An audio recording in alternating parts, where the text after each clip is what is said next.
In 2008, Johnny Lin, founder of Dr. Sole, registered his brand and started producing vintage-inspired rubber soles and heels. And as his company began to grow, so did the popularity of his soles and heels.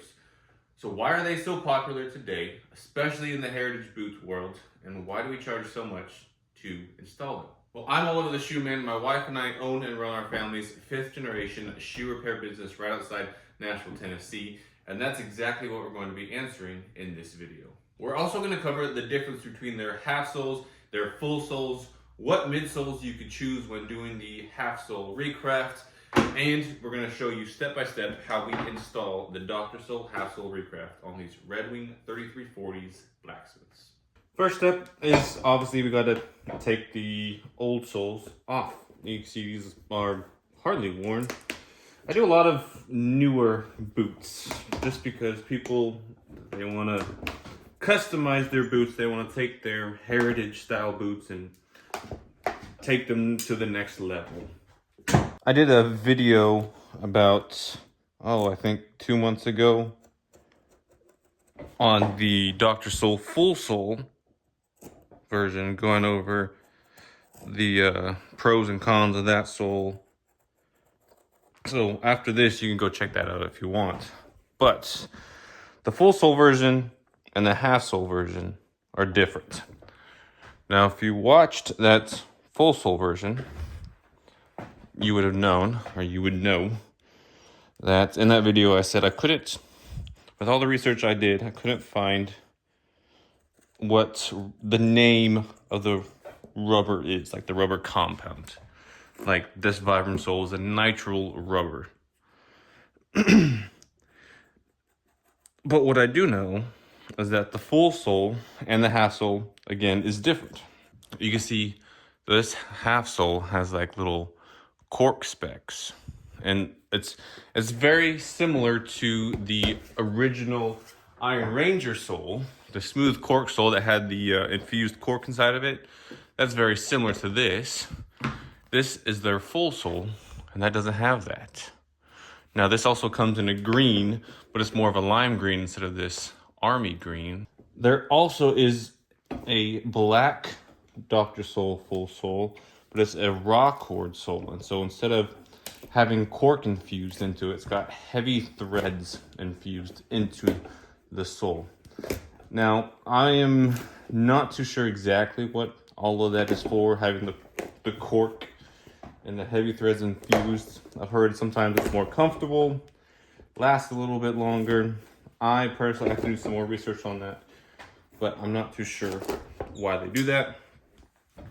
It does give it a really cool look though, after it's all done. At this point, we have the soles off, we have the heel rand, the cork, shank, everything out. We have the welts still on. You could actually just start rebuilding it, put the cork, midsole, soles, heels, be done with it. This customer wanted to, again, like I said earlier, take his boots to the next level. He wanted to change the color of the welts from brown to a natural. He wanted us to make these heel rands a little bit wider, so we're going to replace those with a wider one, so he has a wider heel base to step on. So that is going to be what we're going to do next. We're just going to take these welts off, which if you haven't seen this before, this is pretty fun because it's held on with the chain stitch. And if the leather doesn't rip, you're able to take it off in one little pull. But of course, since I'm recording, it wants to give me an issue. So that is all one thread. Now, will it do it for the video? Come on, ready? Oh, 1/2. There we go. All right, so I'm gonna cut some new welts and we will get to hand stitching them all. When you go to my website to place an order for a custom recraft and you go to click on new welts and you see the price jump up by $100, this is why. All of those holes right there is where the old welt used to be stitched. And I literally by hand have to take a needle, line up the new welts, and go into all of the original holes and hand stitch the new welts on. Now there is a machine that we could do this with, but the issue is I can't control how the distance between the holes. So sometimes one stitch will hit here and then it'll hit in between the stitch. And if you put too many holes right here, then you basically just cut that piece off, and then the welt ends up falling off, and there's nothing much you can really do for that at that time. I mean, the whole bottom of the boot is cut off. Can't really stitch it back. So we cobblers do it by hand, and I'm going to skive the end of this welt, and then when we put our new heel rams on, we'll skive it the other way, and then that way it'll be a nice smooth transition. But doing new welts guarantees a clean, perfect, fresh row of stitching when we put the new soles on. And yeah, takes about 20-30 minutes per shoe, depending on if it's a 270, if it's 260, depending on how far apart the stitches are. And you don't want to rush this. So this is kind of a slow and steady wins the race. And at the very end, what I'm going to do is I'm going to pull this outside thread to the inside. And I will do a little double knot to make sure that it does not come undone. Just like that. New, fresh, natural not split welts, flat welts.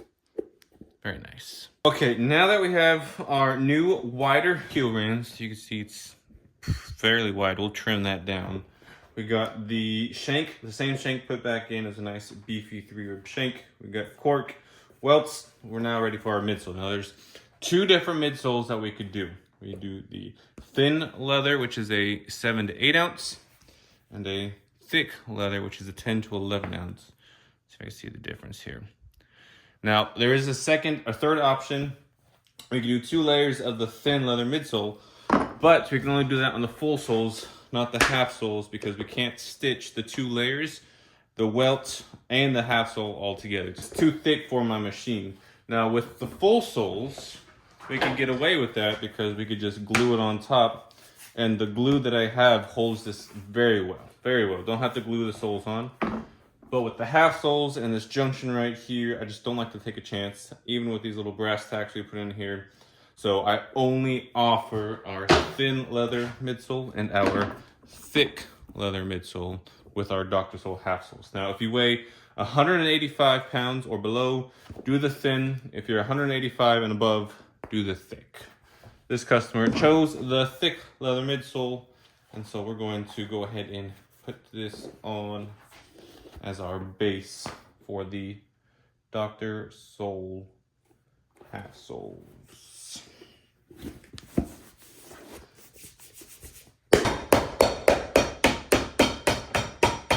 This is our welt roller. What it does, because I can't hammer the edges of the welt down, we have this spring pushes this roller down. This handle over here spins it, and so that'll press the edges of the welt down to the midsole, getting any air pockets out, and just making everything nice and secure, nice and tight. Now I put this rubber midsole underneath it because this wheel right here has these little lines which help push it forward. And so it will sometimes leave marks on the sole.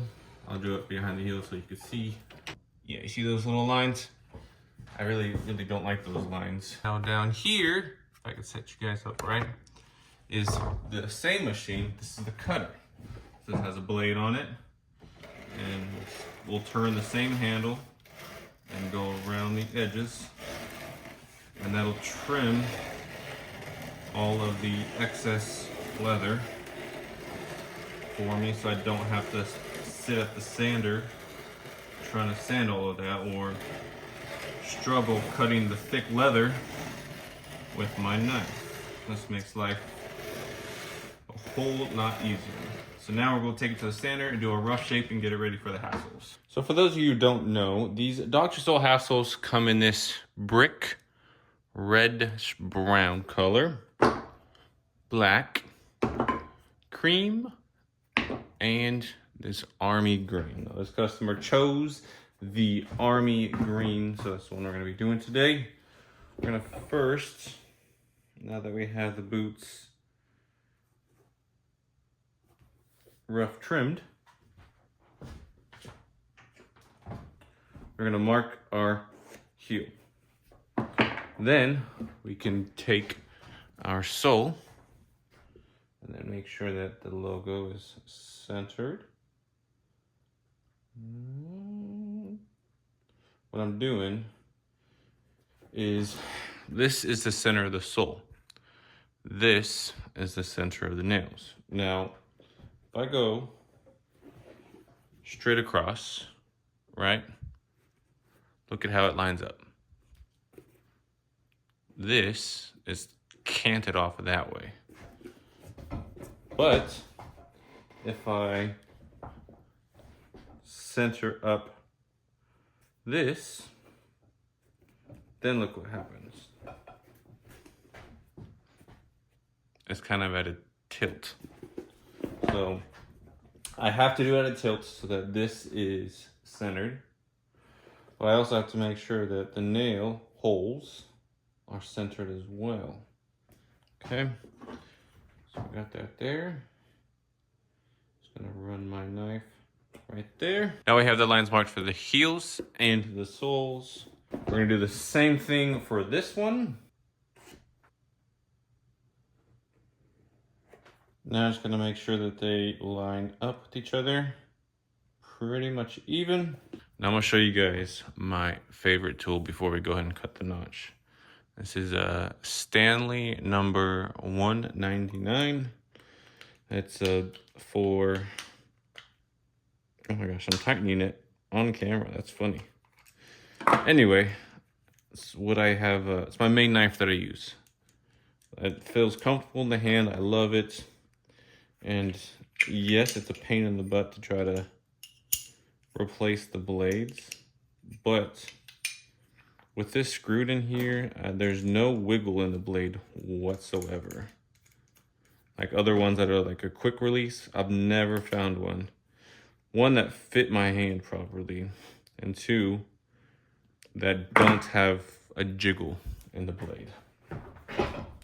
And I definitely need as much control as I could get, let's see, when I'm doing this cut. I don't want to obviously cut where I don't want to cut. And basically what this is a groove that the edge of this will sit in and will allow for a nice flush fit.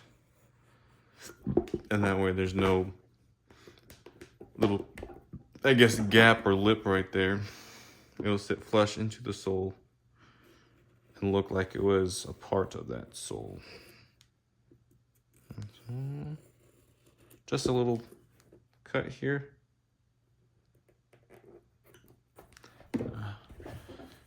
Do some fine tuning. All right, check it and make sure there's no gaps. And would you look at that? It's perfect. So we're gonna sand this, glue this on that.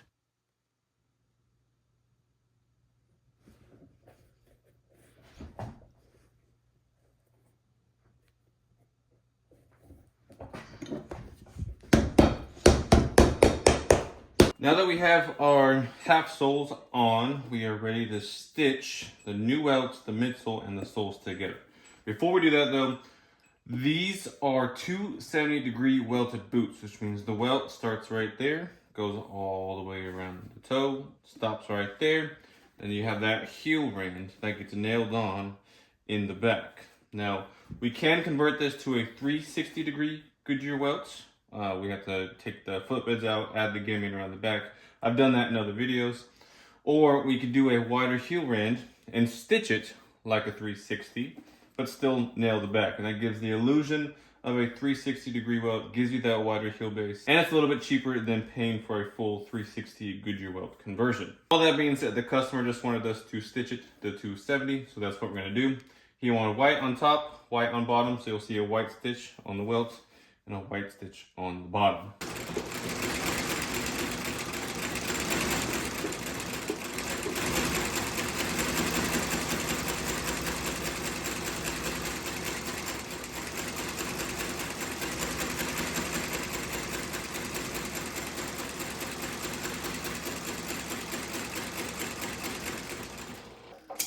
I freaking love this machine, man. Sews freaking phenomenally. This thing's older than I am. She is a beast for sure. So after we stitch the soles on, we simply put a leather heel base, the matching heels, and here is my finishing process. First, I will go to the 24 grit sandpaper and I will even up all of the edges, all the leftover rubber, just shape the heel to its rough final dimension.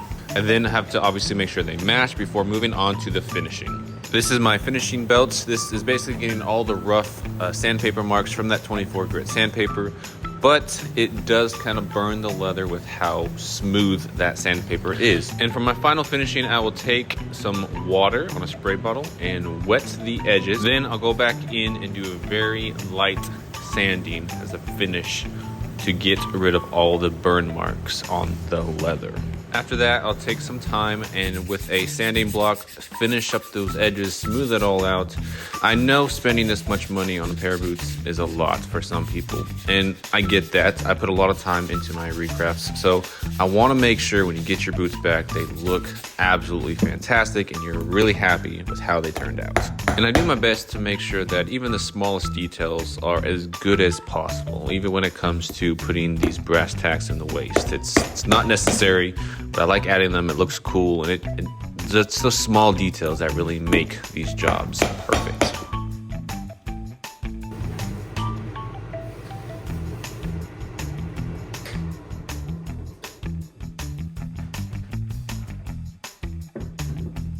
Check out how cool these turned out. I absolutely love the color of the natural welts against that dark brown uppers with the green Dr. Sole half soles and heels and the natural edge finish.